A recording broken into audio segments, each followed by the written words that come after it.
Surat Roma pasal yang ke-12 ayat 17 sampai dengan ayat yang ke-21.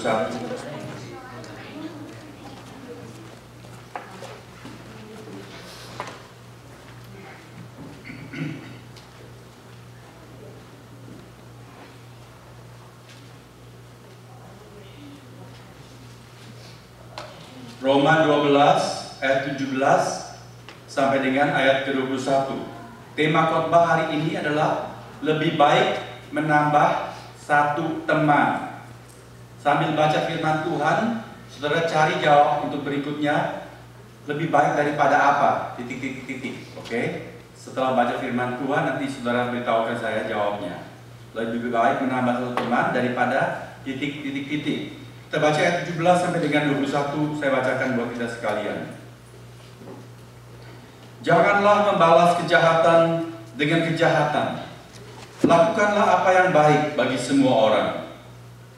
Sedapat-dapatnya, kalau hal itu bergantung padamu, hiduplah dalam perdamaian dengan semua orang. Saudara-saudaraku yang kekasih, janganlah kamu sendiri menuntut pembalasan, tetapi berilah tempat kepada murka Allah. Sebab ada tertulis, pembalasan itu adalah hakku. Akulah yang akan menuntut pembalasan, firman Tuhan. Tetapi jika seterumu lapar, berilah dia makan. Jika ia haus, berilah dia minum. Dengan berbuat demikian, kamu menumpukan bara api di atas kepalanya. Janganlah kamu kalah terhadap kejahatan, tetapi kalahkanlah kejahatan dengan kebaikan. Lebih baik menambah satu teman daripada titik. Daripada apa, saudara? Saudara setuju lebih baik menambah satu teman daripada apa? Daripada menambah satu musuh. Lebih baik punya satu teman daripada punya 10 musuh. Setuju? Saudara, apa pentingnya tema ini? Tema ini adalah tema yang sangat praktis untuk saya dan saudara. Karena apa? Karena kita ini pribadi demi pribadi Tuhan ciptakan sebagai makhluk sosial. Makhluk yang tidak dimaksudkan untuk hidup soliter seorang diri. Kita juga nggak bisa hidup sendirian. Kita selalu membutuhkan orang lain. Sejak kita lahir, kodrat kita sudah kelihatan. Ayam bisa menetas tanpa induk, ikan bisa menetas tanpa ibunya, jadi tidak pernah kenal ibunya. Tapi ada nggak baby manusia yang bisa dilahirkan, habis itu tidak perlu orang lain? Dia bisa aduk bikin susunya sendiri, bisa ngompol ganti popok sendiri, digigit nyamuk, popok nyamuk sendiri. Ada? Tidak bisa. Kita adalah makhluk yang sangat lemah kalau dilihat dari segi tersebut. Kita membutuhkan orang lain. Entah ibu kandung kita sendiri atau orang lain, pokoknya ada sesama manusia. Kalau kita disendirikan, dimasukkan satu kamar sendiri, waktu kita masih kecil mungkin ada orang tua kita, kemudian staf kita dimasukkan di kamar mandi sendiri, wah kita rasa susah sendiri. Anak-anak di sekolah di Retex suruh berdiri satu tempat sana, nggak boleh ikut main dengan teman kamu. Semua merasa kesepian. Hukuman yang salah satu berat adalah dibuang ke pulau kosong sendirian. Itu adalah siksaan.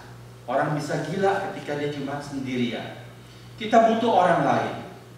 Namun dalam pada itu, ketika kita berkomunikasi dengan orang lain, kita hidup dengan orang-orang lain, timbul juga kemungkinan masalah baru.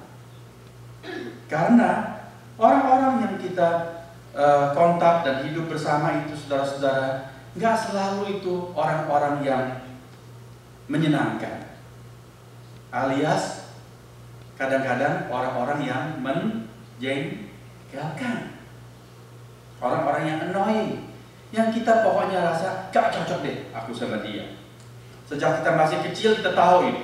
Di sekolah kita punya best friend, kita punya teman baik, tapi implisit juga berarti tersirat ada yang kita rasa kita nggak cocok dengan si A, si B.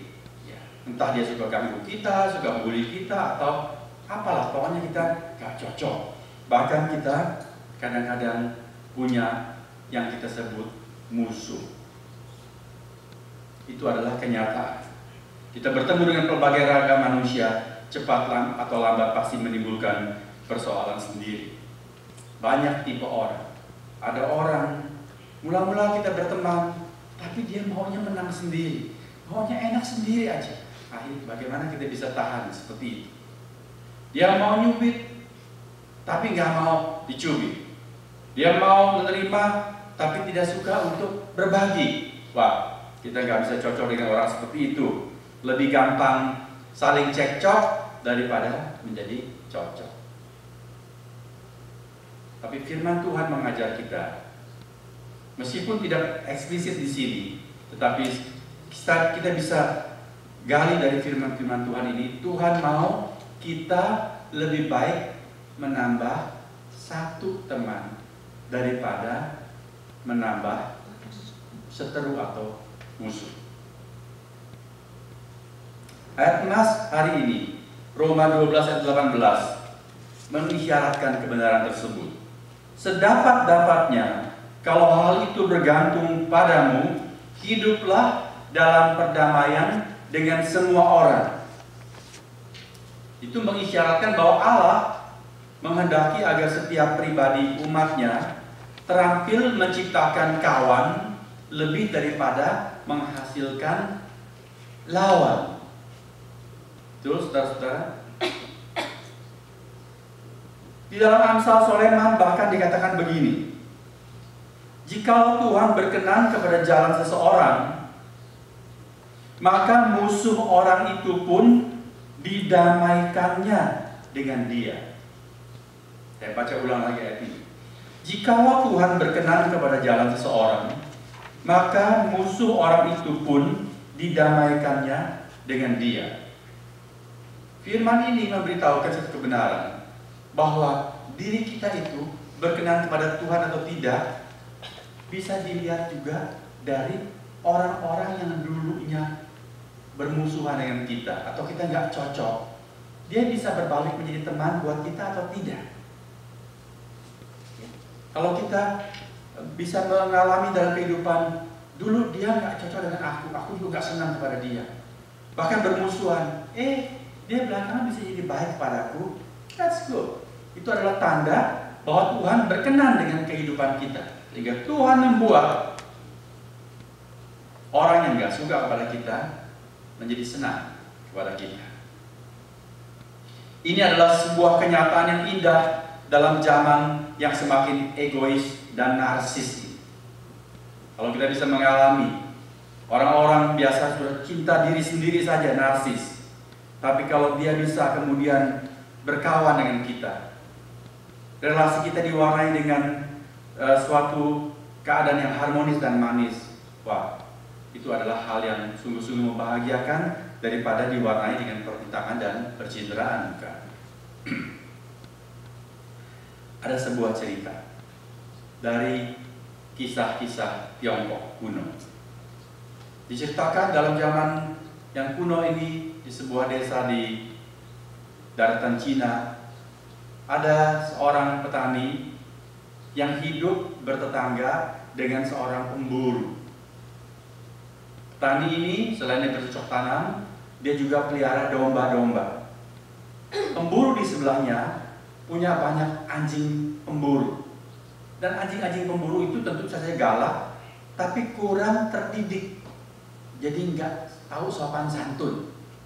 Seringkali anjing ini loncati pagar batas rumah mereka, lalu masuk ke rumah si petani, nguber-nguber domba petani. Si petani sudah berapa kali minta tolong kepada tetangganya, please, tolong dong, anjingmu itu dirantai kek atau dikurung ya, jangan loncat ke sini, uber-uber aku punya domba. Tapi nggak digubris oleh si pemburu. Bahkan pada suatu hari, anjing-anjing yang nggak tahu sopan santun itu loncat pagar dan bukan cuma ngejar-ngejar domba, tapi sekarang menyerang sampai beberapa domba si petani itu luka parah. Wah, kalau saudara yang dibegitukan bagaimana? bisa tahan. Kalau tetangga seperti itu, kalau di Amerika gampang, kita telepon aja polisi. Polisi pasti datang, bereskan orang itu. Si petani, dia hilang sabar, dia pergi ke kota, ke ibu kota, cari hakim di sana. Dia laporkan keadaan ini, dia minta supaya hakim putuskan mesti bagaimana ini dengan tetangga.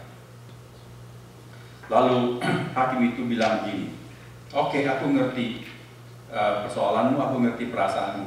Aku bisa saja menghukum si pemburu itu dan mengharuskan dia merantai atau mengkerangkeng anjing-anjingnya. Tapi kalau aku lakukan itu, kamu akan kehilangan teman dan mendapatkan seorang musuh. Karena kamu pikir baik-baik, kamu dapat teman, mau kehilangan teman dan dapat musuh, atau kamu mau tetap memelihara hidup bertetangga yang baik dan dia tetap berkawan kepada kamu. Tani itu bilang, oke, ya tentu aku lebih suka punya teman daripada punya musuh. Well, kalau begitu kata hakim, aku akan memberikan kamu satu nasihat yang akan menjadi solusi untuk persoalan kamu. Dan sekaligus dia akan, solusi ini akan membuat tetanggamu ini bahkan menjadi seorang teman yang baik pada kamu. Sesudah dengar nasihat itu, si petani setuju. Dia pulang ke desanya dan sampai di rumah, dia mau melaksanakan nasihat hakim. Kira-kira apa nasihat hakim? Coba saudara terka. Hakim nasihatkan apa kepada? Dia pulang, lalu dia pergi ke kandang dombanya dan dia pilih 3 ekor domba muda yang jinak, yang paling bagus. Bulunya paling putih, badannya paling montok-montok, pokoknya paling cute. Dia pilih 3, lalu dia bawa ke rumah tetangganya si pemburu ini yang punya 3 anak laki-laki. Lalu si petani ini bilang kepada tetangganya, aku mau berikan 3 anak domba ini untuk 3 anakmu, masing-masing 1. Jadi pet buat mereka. Oh, anak-anak si pemburu senang banget. Tiap hari main dengan domba-domba yang baru diberikan dari si petani ini. Dan karena si pemburu lihat anak-anaknya begitu senang dan sayang kepada domba-dombanya, apa yang dia buat? Dia masukin anjing-anjingnya ke kerangkeng. Oke, kalau keluar kerangkeng, anjingnya diikat. Dia jadi tidak mengganggu lagi, bukan?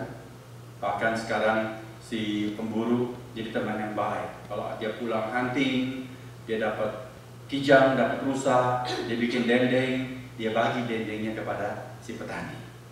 Petani juga, kalau dia potong domba, dia bagi dagingnya ke tetangga. Kalau dia bikin keju, dia bagi kepada si pemburu. Mereka sekarang menjadi teman yang baik.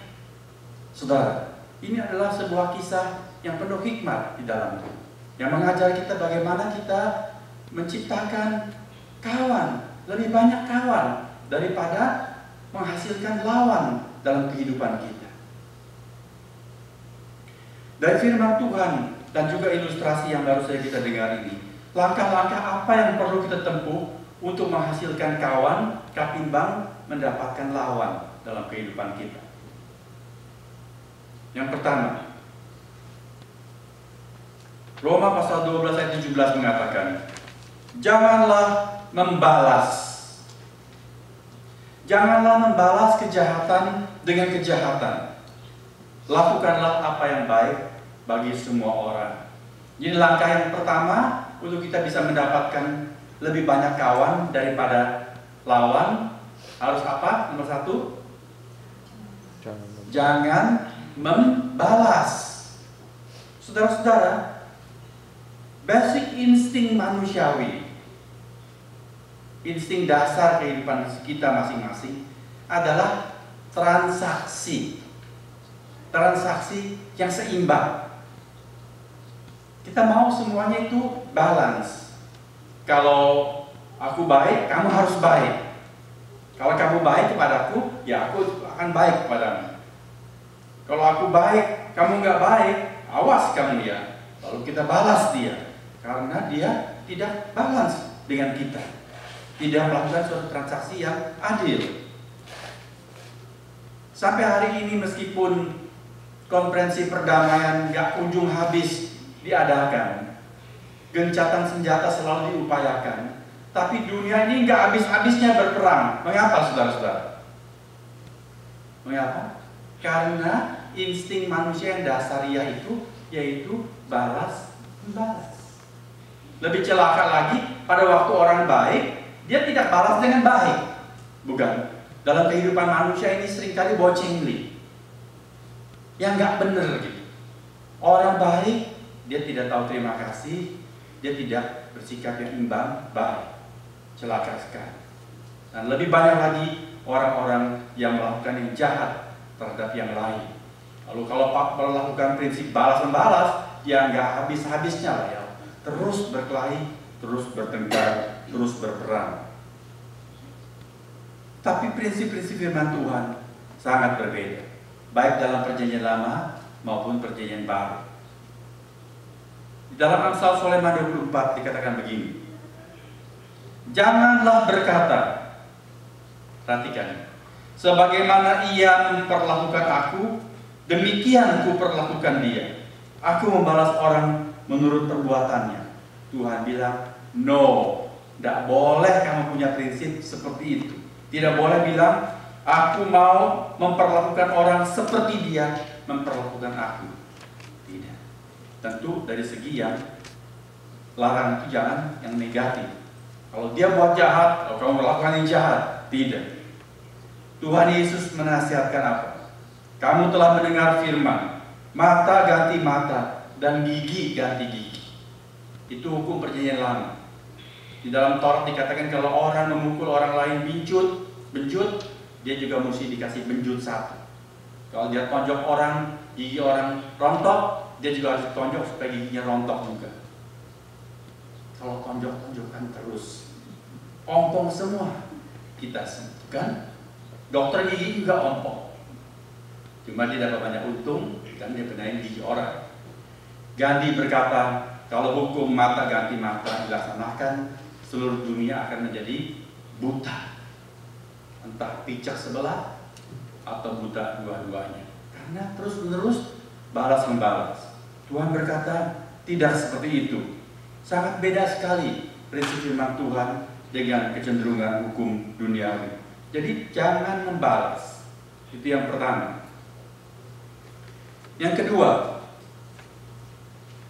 sedapat-dapatnya kalau hal itu bergantung padamu, hiduplah dalam perdamaian dengan semua orang. Apa maksud firman Tuhan ini?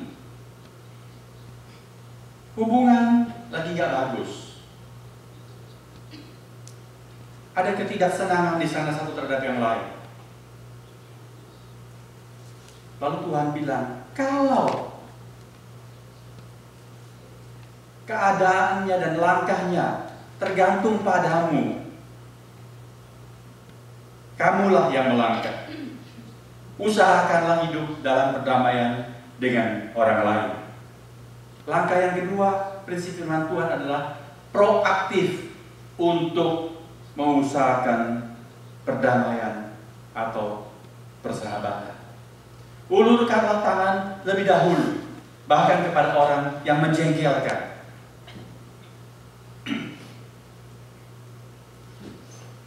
Saya mau cerita suatu pengalaman yang baru-baru ini saya alami dan menjadi air sejuk buat saya sendiri senang sekali. Setiap hari Rabu sore, sudah berapa lama ini, saya selalu mengantar Karissa pergi ke Calvin, ke klub atau tempat les renang di sana. Makin hari makin banyak orang yang mengantar anaknya masuk ke klub tersebut. Wah, dia menikmati sekali. Dan begitu banyak orang, banyak ragam manusia juga, banyak ragam etnis di sana. Yang saya mau ceritakan adalah setiap kali session Karissa berenang itu, saya selalu ketemu dengan pasangan suami istri. supaya nggak cenderung rasis, saya nggak sebutkan dari etnik apa.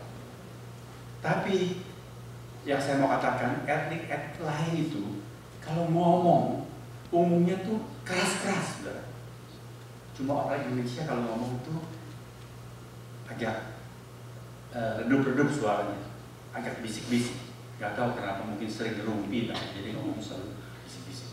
Tapi kalau etnik lain tuh ngomongnya keras sekali.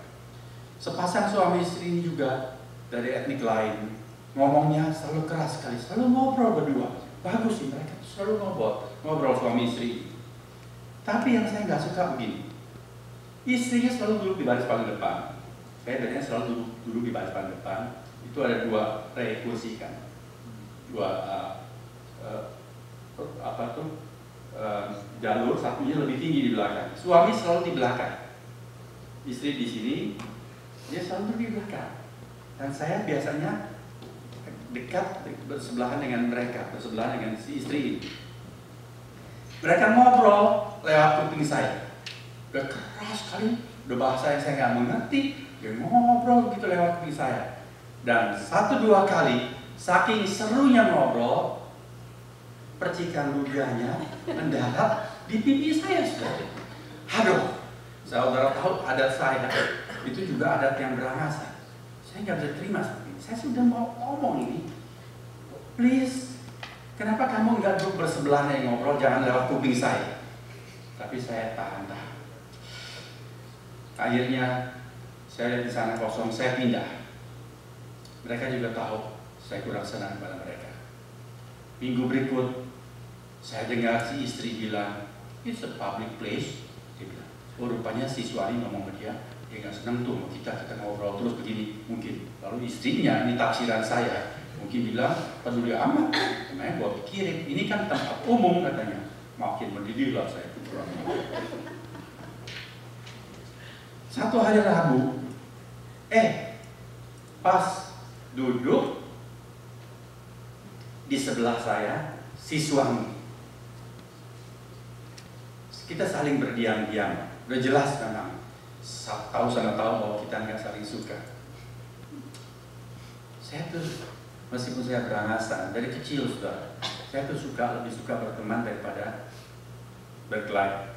Meskipun saya habis berkelahi, hari ini berkelahi, besok saya lebih dulu sampai teman saya, lalu saya pelukkan tangan dan saya ajak ngomong dia, kita jadi teman lagi. Sejak SD saya itu begitu. Maka hari itu ketika saya duduk bersebelahan dengan si suami, meskipun saya nggak senang pada dia, tapi hati saya nggak betah duduk di sebelah orang diam-diaman. Akhirnya saya lebih dulu mengatakan, my name is Hank. Hank? It's A-N-G? Hank. Oh, no, saya bilang, it's E-N-K. Oh, Hank. Lalu dia kenalkan namanya. My name is, dia sebut namanya. Oke. Lalu kita ngobrol, saya tahu dia dari mana datangnya, dan dia tinggal di Newark. Dia cuma punya 1 anak juga yang selalu diantar itu. Kita ngobrol jadi berteman. You know, sejak hari itu, saudara, dia menjadi teman yang sangat sopan sekali. Dari jauh ya saya, hi, nice to meet you, good to see you again. Kalau mau pisah, selalu dia memberikan tangan jabat, see you next week. Saudara lihat, sekarang saya punya 1 teman daripada 1 musuh, dan itu menyenangkan. Saya sudah cerita pada Bu Ratna ketika ludah mendarat di pisah, tapi sekarang orang itu sudah teman. Saya senang sekali. Sampai Karissa pun lihat, wah, you meet new friend, jadi Karissa bilang itu kepada saya. Dan itulah satu contoh bagaimana kita proaktif daripada menambah musuh, lebih baik kita mengusahakan mendapatkan kawan. Tuhan katakan, kalau hal itu tergantung padamu, hiduplah dalam perdamaian dengan semua orang. Jelas dalam case tadi, itu tergantung kepada saya. Because what? Sebab saya seorang Kristen. Yang Tuhan mengajarkan, kalau bahkan orang menampar pipi kananmu, berikanlah pipi kirimu. Tuhan mengajar seperti itu. Maka saya di bagian yang harus proaktif. Kalau ibarat main catur, giliran yang melangkah adalah saya. Dan saya harus melangkah untuk menciptakan teman daripada menciptakan lawan. Sudah 2 jurus yang kita dapat. Yang pertama apa? Jangan membalas. Kedua, proaktif untuk mengusahakan perdamaian atau perkawanan, persahabatan. Yang ketiga, ayat 20-21, mari kita baca bersama-sama. Jadi ayat 20-21. Tetapi jika seseorang lapar, berilah ia makan. Jika ia haus, berilah ia minum. Dengan berbuat demikian, kamu menumpukan bara api di atas kepalanya. Janganlah kamu kalah kejahatan, tetapi kalahkanlah kejahatan dengan kebaikan. Jurus yang ketiga adalah menanamkan satu tekad dalam jiwa kita bahwa kita bertekad untuk menang perang. Perang terhadap apa? Perang terhadap kejahatan. Kita ingin menang terhadap kejahatan. Bagaimana jurusnya? Tuhan sudah bilang jangan membalas. Proaktif. Tekadnya apa? Jangan kalah perang. Supaya mengalahkan kejahatan, jurusnya adalah kalahkanlah kejahatan dengan kebaikan. Wah, ini satu jurus yang luar biasa, saudara-saudara. Orang mencoba mengalahkan kejahatan dengan kejahatan. Kejahatan dibalas dengan dendam, membalas dendam. Tetapi Tuhan katakan, no, kalahkanlah kejahatan dengan kebaikan. Karena apa? Karena kita sudah dilahirkan kembali dari kehidupan yang dicemarkan oleh dosa, kehidupan yang suka balas-membalas. Kita dilahirkan kembali untuk menjadi anak-anak dari Sang Bapa yang Maha Baik. Sang Bapa yang memberikan matahari bukan cuma untuk orang-orang benar, tapi juga untuk orang-orang tidak benar. Yang menurunkan hujan tidak cuma untuk orang-orang baik, tetapi juga untuk orang-orang jahat. Allah yang begitu Maha Baik melahirkan kita menjadi anak-anaknya. Anak mewarisi sifat Bapa. Kalau betul kita adalah anak Allah, kalau Bapa itu surgawi adalah Bapa yang Maha Baik, apa kita mempunyai sifat yang sama, sifat yang baik seperti sifat Bapa kita? Saudara, kalau kita punya atau kita tahu seseorang kita nggak suka dia, yang menjengkelkan sekali, mungkin tetangga di apartemen yang parkirnya di sebelah mobil kita, tapi tidak ramah orangnya, tidak mau bergaul. Lalu satu hari kita lihat mobilnya penyok, tadinya mulus, sekarang penyok, parkir di sebelah kita. Saudara rasa apa? Syukur, kapok, mobilnya mulus-mulus, sekarang sudah penyok, dia mengalami kecelakaan. Cenderungnya sifat manusia yang berdosa itu adalah senang kalau melihat musuh, orang yang tidak baik kepada kita mengalami kecelakaan. Tapi firman Tuhan bilang apa? Janganlah kamu bersukacita kalau musuhmu jatuh. Janganlah hatimu beria-ria, artinya jangan hatimu kesenangan kalau ia terperosok. Beda ya. Kalau orang dunia musuhnya mengalami celaka, syukur, kita nyukuri. Tapi Tuhan bilang, awaskan, kalau musuhmu mengalami kecelakaan, jangan kamu kesenangan. Supaya apa? Sebab apa? Saudara perhatikan Amsal 24 ayat 17-18 ini berkata, supaya Tuhan tidak melihatnya dan menganggapnya jahat, lalu memalingkan murkanya daripada orang itu. Maksudnya, kamu kesenangan biar dia celaka, awas kamu. Jangan sampai Tuhan lihat kamu seperti itu, lalu dia memalingkan murkanya dari musuhmu itu. Apakah maksudnya kita kepingin supaya Tuhan murka terhadap orang itu? Ini ada implikasi firman di sini, saudara-saudara. Amsal 25 ayat 21-22 mengatakan begini. Jikalau seterumu lapar, berilah dia makan roti. Jikalau ia dahaga, berilah dia minum air. Karena engkau akan menimbun bara api di atas kepalanya, dan Tuhan akan membalas itu kepadamu. Dan membalas apa kepada kita? Saya sengaja ambil dua bagian firman Tuhan ini, saya paralelkan untuk saudara mengerti. Waktu Tuhan membalikkan wajahnya, membalikkan murkanya dari orang itu, selanjutnya apa yang Tuhan buat? Sebaliknya kalau kita melakukan hal yang baik seperti sifat Bapa di sorga, kalau seteru kita lapar, kita berikan makan. Kalau dia haus, kita berikan minum. Tuhan katakan, Tuhan akan membalas itu kepada kita. Maksudnya, membalas kebaikan itu dengan berkat. Jadi, waktu Tuhan memalingkan murkanya dari orang itu berarti Tuhan memindahkan murkanya kepada kita. Itu artinya, kalau kita punya hati sirik, hati jahat, waktu lihat orang yang kita gak suka mengalami celaka, kita kesenangan, itu bukan sifat Bapa. Bapa akan marah. Dia bilang, no way, that's no good. Aku akan sentilkan.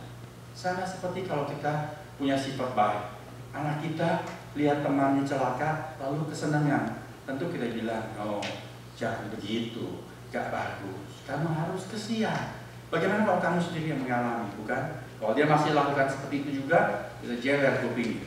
Kita sentil dia, kita marahi dia, bukan? Sebab kita tidak mau dia punya sifat jelek. Begitulah Bapa di sorga.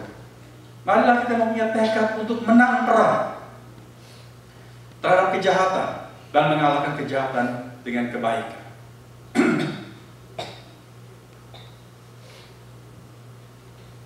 Di Alkitab ada banyak contoh mengenai kebenaran ini.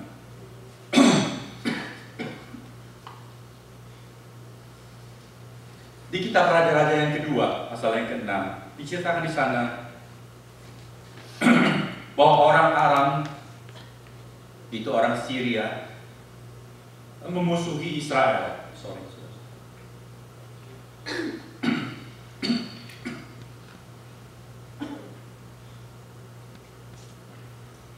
Mereka mengadakan banyak manuver hendak menyerang Israel. Tapi di Israel ada seorang nabi, yaitu Elisa. Elisa ini nabi Tuhan yang luar biasa. Dia begitu akrab dengan Tuhan, sehingga Tuhan Allah selalu memberitahukan kepada Elisa segala sesuatu. Kalau Raja Syria mengadakan suatu persepakatan dengan pasukannya untuk menyerang Israel, belum sampai ke sana, di Israel, Tuhan sudah memberitahukan kepada Elisa, lalu Elisa memberitahukan kepada Raja Israel, sehingga menggagalkan manuver musuh. Berulang-ulang seperti itu. Raja Syria kemudian marah sekali. Dia panggil panglima-panglimanya. Dia katakan, pasti di tengah-tengah kita ini ada ular kepala dua. Ada musuh dalam selimut, ada mata-mata. Oh, kata panglimanya, nggak mungkin, kata si raja.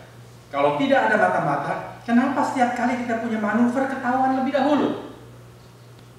Hamba-hambanya berkata, bukan Baginda, kita semua tulus-tulus kepada Baginda. Tapi soalnya di Samaria itu, ibu kota kerajaan Israel, ada nabi Tuhan. Semua yang kita rencanakan, bahkan yang Baginda katakan di dalam kamar tertutup, dia bisa tahu. Oh ya, kalau gitu sekarang nomor satu kita tangkap dia. Oke, di mana dia ada? Lalu ketika mereka katakan ada di Samaria, kota Samaria dikepung oleh pasukan yang besar. Saudara baca dalam kitab Raja-Raja yang kedua pasal yang ke-6 itu, dengan pasukan berkereta kuda. Zaman itu seperti tank dan panzer. Cuma kerajaan-kerajaan yang canggih yang punya peralatan perang seperti itu.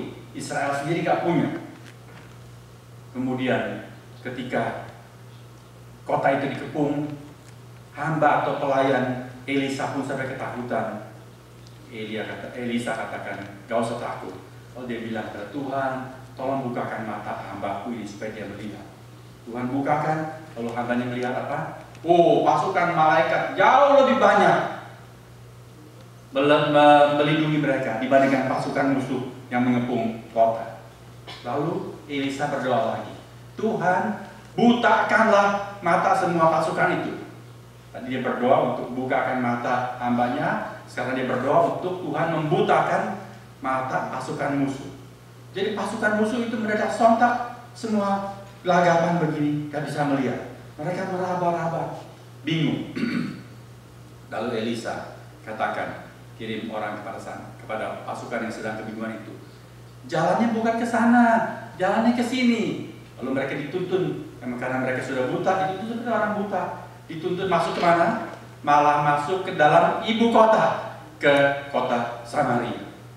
Sampai di dalam kota yang berbenteng itu, Elisa berdoa lagi, Tuhan, bukakanlah mata mereka. Lalu waktu pasukan musuh itu celik matanya, mereka kaget. Mereka sekarang sudah di dalam kota benteng. Wah, mereka terkepung. Mereka bahkan tertawan di sana. Kemudian Raja Israel berkata kepada Elisa, kita bunuh saja mereka ini. Elisa katakan, no. Apa kamu biasa membunuh orang-orang yang kamu tawan? Orang-orang sudah tidak berdaya, sudah kalah seperti ini, sudah terbelenggu. Masa kamu sembelih? No. Buka belenggu mereka, hidangkan makanan, kasih mereka pesta. Lalu pasukan musuh itu dijamu dengan hidangan yang mewah, diberi minum sepuas-puasnya. Supaya apa? Supaya mabuk, habis itu dibunuh lagi? No, supaya mereka puas dijamu. Lalu Elisa katakan, kirim mereka pulang ke raja mereka. Ayat terakhir di dalam bagian tersebut, ayat 23 mengatakan, sejak itu tidak ada lagi gerombolan-gerombolan Aram atau gerombolan-gerombolan Syria memasuki negeri Israel. Terlihat? Kebenaran firman Tuhan ini, kalau seterumu lapar, berilah dia makan. Kalau dia haus, berilah dia minum. Kalahkanlah kejahatan dengan kebaikan. Engkau menimbulkan bara api di atas kepalanya. Kalau di atas kita ada bara yang marong, kita akan bagaimana? Gak usah bara marong. Kalau kita sedang barbecuing pakai areng, lalu ada lelatu yang meletik ke atas kepala kita, rasa apa? Aduh, panas sekali bukan? Bayangin kalau satu bara yang merah itu tidak setara kepala kita, tentu kita kelabakan sekali. Seperti kata orang, kita kebakaran jenggot, kita bingung. Itulah maksud Tuhan. Buatlah hati nuraninya tergelitik, dia akan terbuka matanya. Aku jahat kepadanya, mengapa dia berbuat baik kepadaku? Dia akan berbalik menjadi menghargai kita, menjadi teman kita. Itu kemungkinan yang salah satu kemungkinan yang bisa terjadi. Kita melihat teladan Tuhan Yesus Kristus kayu salib.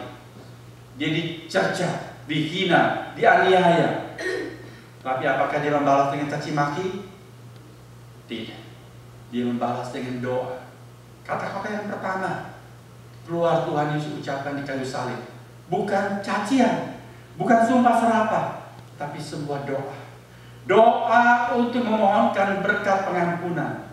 Tuhan berkata kepada Bapaknya, ya Bapa, ampunilah mereka ini semua, karena mereka tidak mengerti apa yang mereka perbuat. Lalu apa hasilnya? Hasil pertama dari kebaikan yang Tuhan Yesus taburkan adalah pertobatan seorang yang tadinya memusuhi Tuhan. Perampok di sebelah Tuhan, tadinya mencaci maki Tuhan, tapi lihat sikap Tuhan, lihat doa yang Tuhan ucapkan keluar dari mulutnya adalah berkat. Perampok itu berkata apa? Ketika temannya menghujat Tuhan lagi, dia bilang, jangan, kita ini disalib, memang salah kita, tapi orang yang di tengah ini, dia nggak salah apa-apa, tapi dia disalibkan. Lalu orang ini malah berkata, mengakui ketuhanan Tuhan, mengakui kerajawian Tuhan. Ya Tuhan, ingatlah aku waktu Engkau kembali sebagai Raja. Terlihat langsung Tuhan memenangkan seseorang yang tadinya lawan terhadap dia menjadi kawan kepadanya. Jelas. Paulus melawan Tuhan. Tuhan menyatakan diri kepada Paulus di tengah jalan, sampai Paulus terbanting, buta matanya karena lihat terang kemuliaan Tuhan. Tapi apakah Tuhan menghabisi Paulus? Tidak. Tuhan berkata, masuklah kamu ke kota. Aku akan memberitahu kepadamu apa yang aku mau kamu lakukan. Lalu Tuhan mengutus orang murid bernama Ananias. Tuhan katakan, Ananias, pergilah ke rumah itu, tumpahkanlah tangan, sembuhkanlah dia. Lalu Ananias masuk dan berkata, saudaraku Saulus. Apa? Musuh itu dipanggil saudara oleh Ananias. Lalu Ananias menumpahkan tangan, berdoa berkat buat Saulus, nama-nama Paulus. Dan mata yang buta itu tercelik. Saudara lihat, Saulus atau Paulus tadinya begitu jahat kepada orang-orang Kristen dan menghujat Tuhan, dimenangkan dalam sekejap mata oleh jurus kebaikan yang mengalahkan kejahatan. Kita sendiri bukankah dimenangkan oleh Tuhan dengan jurus kebaikan yang mengalahkan kejahatan? Kejahatan apa yang pernah Tuhan lakukan pada kita? Kita sendiri mungkin jahat kepada Tuhan. Ada orang-orang yang menghujat Tuhan, tidak peduli terhadap Tuhan. Ketika diberitahukan mengenai Injil, dia dengan cemooh menertawai. Tetapi Tuhan selalu baik. Ada orang-orang yang seumur hidup tidak percaya kepada Tuhan. Pada waktu sedang sekarat menghadapi ajal, Tuhan mengutus hamba-Nya di sana, berdoa untuk dia, penyakitnya mungkin disembuhkan. Heran sekali. Seumur hidup melawan Tuhan, akhir hidup tinggal beberapa hari, sakit bisa disembuhkan. Itu kebaikan Tuhan. Tidak sedikit orang-orang yang dimenangkan oleh Tuhan dengan cara seperti ini. Itulah jurus Tuhan Yesus. Dengan kebaikan mengalahkan kejahatan. Kita pun mengalami. Saudara, marilah kita belajar untuk mempraktekkan prinsip firman Tuhan ini kepada orang-orang yang menjadi musuh kita. Musuh yang kita anggap itu mungkin adalah atasan kita, mungkin bawahan kita, mungkin rekan kerja kita, bahkan mungkin orang-orang di lingkungan terdekat, di tengah keluarga, di dalam rumah tangga. Kita nggak senang. Aduh, sudah seperti musuh saja, seperti minyak dengan air, nggak cocok. Tetapi waktu kita melaksanakan jurus-jurus firman Tuhan ini, kita bisa mendapatkan teman ketimbang lawan. Sebab Tuhan Yesus mengatakan, jikalau kamu atau aku hanya mengasihi orang-orang yang mengasihi kamu, apakah jasamu? Artinya apakah kelebihanmu? Apakah kehebatanmu? Karena orang-orang berdosa pun juga mengasihi orang-orang yang mengasihi mereka. Kalau kita cuma baik kepada orang yang baik, orang-orang tidak kenal Tuhan juga begitu. Inilah kelebihan kita.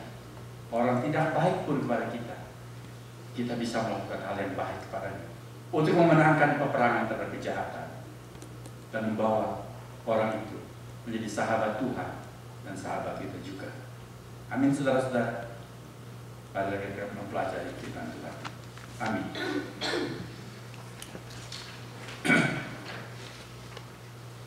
Marilah kita berdoa.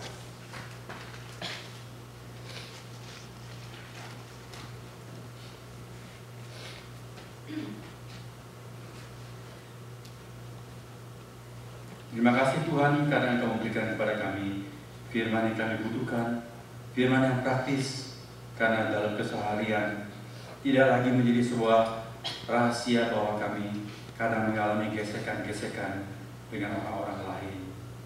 Kendati kami tidak salah, tapi ada orang-orang yang menjengkelkan sekali, yang melukai hati kami, menimbulkan sakit hati dalam perasaan kami. Tuhan, tapi Engkau mengajar dengan sifat-Mu yang sudah Engkau tanamkan waktu kami percaya kepadamu, menjadi sebuah benih dalam hidup kami. Itu sifat-sifat Bapa Surgawi. Engkau mau kami dapat membalas kejahatan dengan kebaikan, bahkan mengalahkan kejahatan dengan kebaikan, memenangkan orang-orang yang bermusuhan dengan kami, yang tidak senang kepada kami, malah menjadi teman, menjadi orang-orang yang kemudian menjadi kawan kepada kami. Itu bisa terjadi dalam keseharian di kantor, di perjalanan, dalam banyak kegiatan, atau bahkan dalam keluarga juga. Tuhan, tolonglah kami untuk mengalami berkat ini, seperti Tuhan Yesus sudah melakukan kepada kami. Sore ini kami kembali menyaksikan dan atau ambil bagian dalam perjamuan kudus. Kiranya kasih-Mu menyegarkan kami kembali, dan kasih-Mu itu membaharui jiwa kami dengan satu semangat untuk mengalahkan kejahatan dengan kebaikan, mengalahkan dendam kesumat dengan cinta kasih Tuhan. Terima kasih Tuhan Yesus. Dalam nama-Mu kami sudah berdoa.